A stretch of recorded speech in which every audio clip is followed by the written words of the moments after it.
Ez a kisfilm egy különleges küldetés első lépéseit mutatja be. Ő itt Halmosi Zoltán, aki a fejébe vette, hogy a Paulownia nevű fával erdőt telepít Madagaszkáron. Hogy mit? Hogy hol? Tartsanak velünk, és elmesélek mindent. Kezdjük akkor az alapoknál. Mi is az a Paulownia? Gyorsan szögezzük le, a lengyelekhez sok közen nincs. Sokszor magyarul császárfának, vagy ipari császárfának fordítják, de miután Zoltán ezt Paulowniának nevezi, maradjunk mi is ennél. A történelemkönyvek szerint Anna Pavlovna Romanova a nagyhercegnő miatt ez a növény neve. Első Pál orosz cár lánya, egyben második Vilmos holland király felesége ugyanis azt mondta, hogy ez az ő kedvenc fája. Hogy mennyire fura az ízlése, az mindjárt kiderül. A Paulownia ugyanis egy lombhullató fafaj. Sokféle talajon és szinte minden klímán gyorsan nő, akárcsak a mesében az égig érő passzúj. A vizet mondjuk szereti, 600 mm-nyi csapadékra évente szüksége van, vagy ha az nincs, akkor bizony öntözni kell, mert szomjas. Cserébe 6-7 év alatt akkora erdő kerekedik, hogy 4-5 méteres törzsű, jó minőségű fűrészárút adó fák nevelhetők. Az iparban azért szeretik, mert fa alapanyagként sok célra felhasználható. Jó tulajdonságai közé sorolják a szép csomómentes rajzolatot, a világos színt, a kis fajsúlyt, és nincs serepedés, se vetemedési hajlama.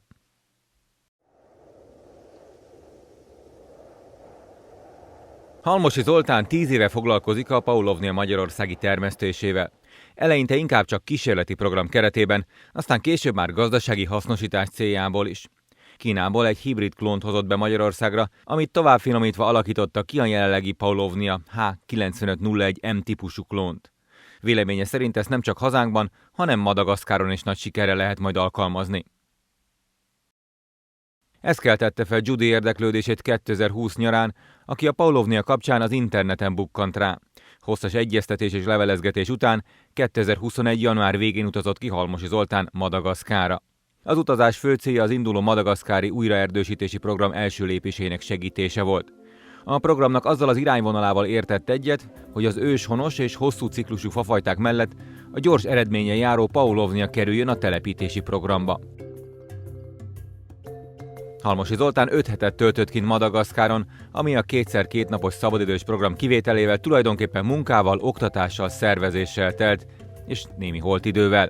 Meséli, volt néhány olyan félnapos idő is, amikor csak bosszankodott a szállásén és várta a csodát, pedig már itthon is hallotta mora-mora kifejezésről, ami ha nem is a patópáli ráérünk arra méget jelenti, de egy kicsit hasonlít rá.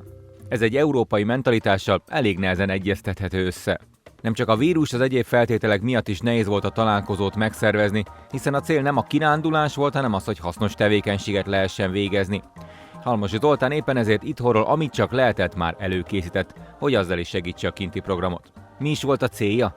Azt akarta, hogy szülessen egy olyan kézzelfogható eredmény, amit meg lehet mutatni olyan embereknek, akik a Paulownia iránt érdeklődnek. Most éppen odaautóznak arra a területre, ahol kezdik majd a munkát.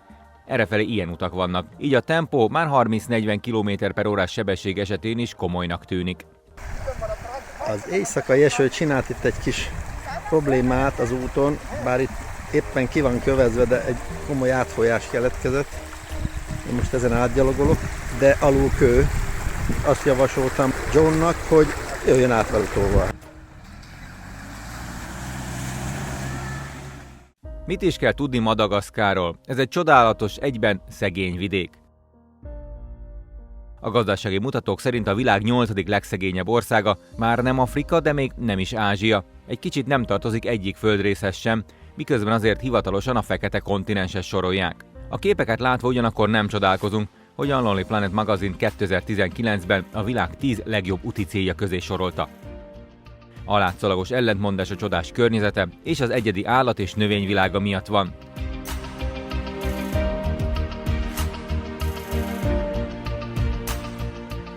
Az infrastruktúra ugyanakkor több mint 100 évvel van Európa mögött. Halmosi Zoltán, amikor útra kelt, akkor nyilván olvasott és hallott is erről, de hát nehezen tudta elképzelni, ez tényleg így van.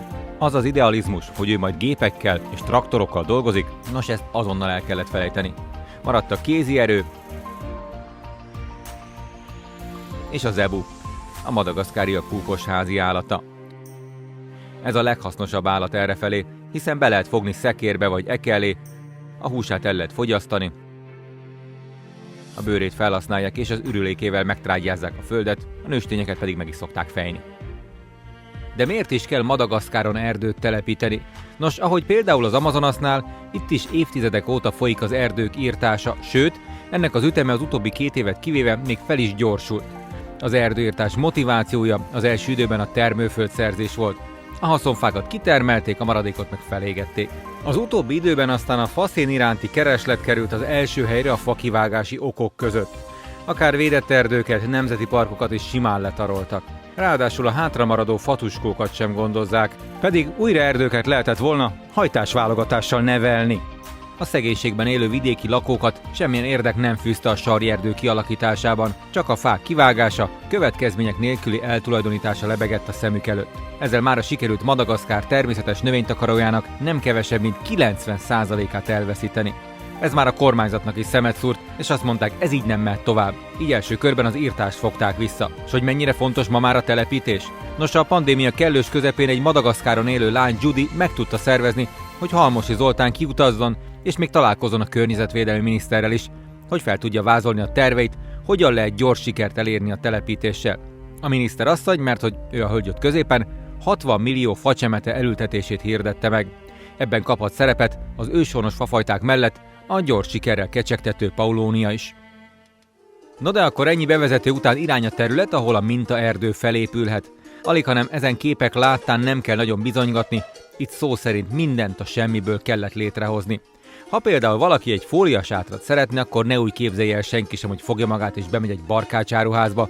A merevítő falécet például úgy lehet rögzíteni, hogy mész és keresel valamit, onnan ki tudsz húzni pár szöget. Ha pedig ez megvan, szépen kiegyenesíted és beütöd az új helyére. Mai programra kijöttünk arra a helyszínre, ahol a referenciaültetvény lesz a közeljövőben. Az előbb a Edit mutattam, most azt a részt, ahol az előkészületek folynak a mai rendezvényre, ami a projekt és az én bemutatásom tiszteletére készül elő.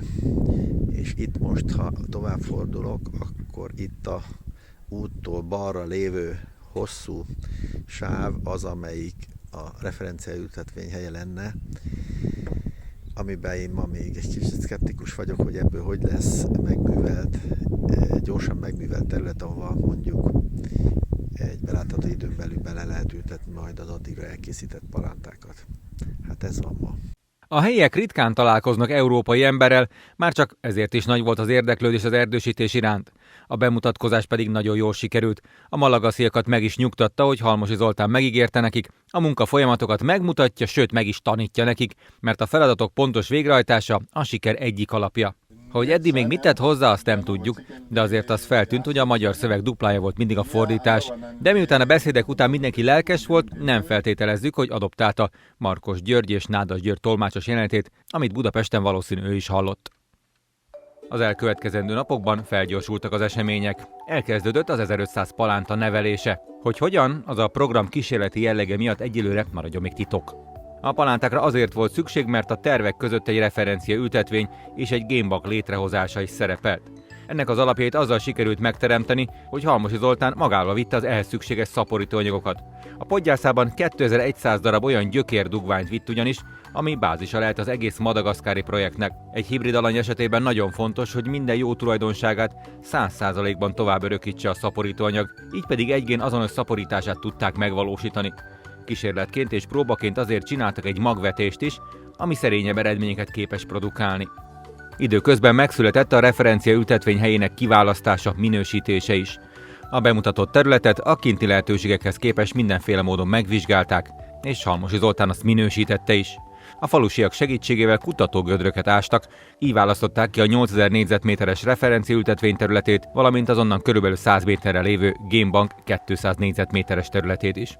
A gémbank létrehozásának a célja, hogy mindig rendelkezésre álljon egy olyan bázis, ahonnét szöveteket, szaporítóanyagokat tudnak majd biztosítani az elképzelés szerint rövidesen megvalósítandó laboratóriumhoz.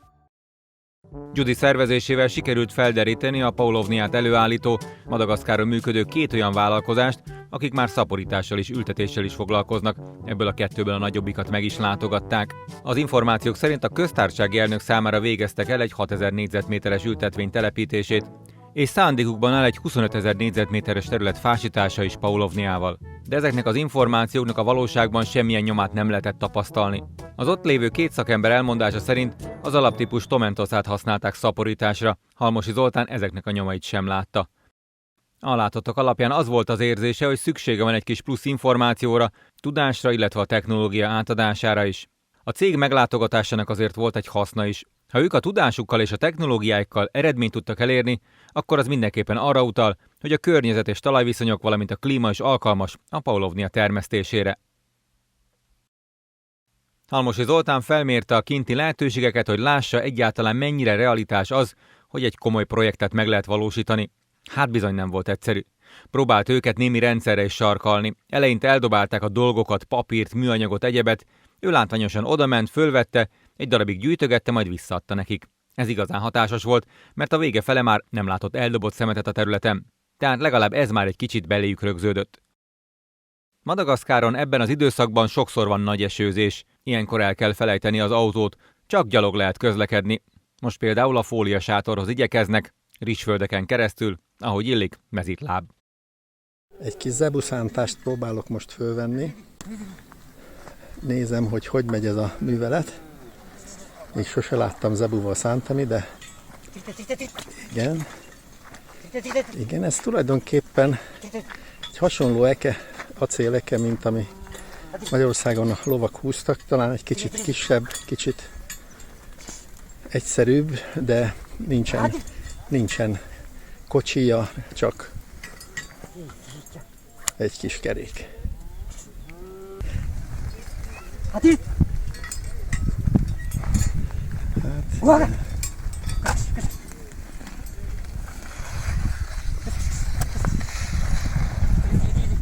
Az utat nem bírta fölszántani, túl kemény.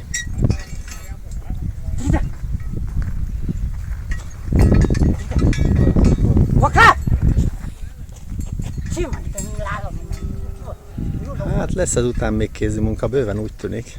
Jobb, mint amire számítottam, most komolyan mondom. Aztán majd meglátjuk az eredményét. Mindenesetre az eső kicsit meglazította, az látszik.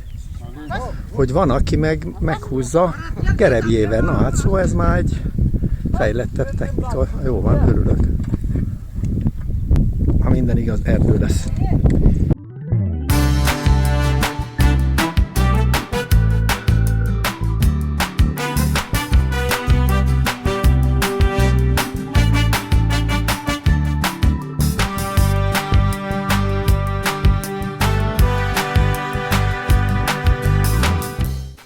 Hát itt van a referenciaültetvény területének előkészített területe, a zebuk csinálták talán meg, de most sajnos nincsenek itt, és itt ástak egy kutat, amit most megmutatok, mert ilyen érdekes színű föld is kijött belőle, amit nem tudok mire vélni, de hát ilyen szép lila, aztán vörös, meg ezt az agyak színűt is látom itt, és aztán egyszer csak van itt egy ilyen szépen kiásott, hihetetlen szabályos kút, és az alja már ki van téglával rakva. A 14 méter mély kút egyszerre 4 köbméter vizet tud adni a gazdaság számára, amit ha szépen kiszivattyúznak, akkor újra és újra tudnak majd öntözni. A szakmai területen folytatódott a bemutató. Halmosi Zoltán azt szerette volna, ha malagasziakat minél több dologra meg tudja tanítani. Az első pillanattól látszott, hogy fogékonyak rá is igénylik, és az is hamar kiderült, hogy bármit csak úgy tud megvalósítani a területen, hogy a szó szerint megmutatja nekik a műveletet. Hamar belátta, hogy mindenhol ezt kell csinálnia, oda megy, megmutatja, még az olyan egyszerű műveleteket is, hogy az zebu trágyáját hogyan kell bejuttatni a gödörbe. Aztán pedig, hogy megmutatta, azt követően pedig már simán meg is valósították, és a munka tempója is rendben volt. A munkák összességében ezzel a módszerrel egészen jól haladtak. Ez lesz tehát a mintagazdaság. Reméljük, Zoltán még az idén vissza tud menni ellenőrizni a folyamatokat, és elégedett lesz a látottakkal. Ez alighanem mind a két fél közös érdeke.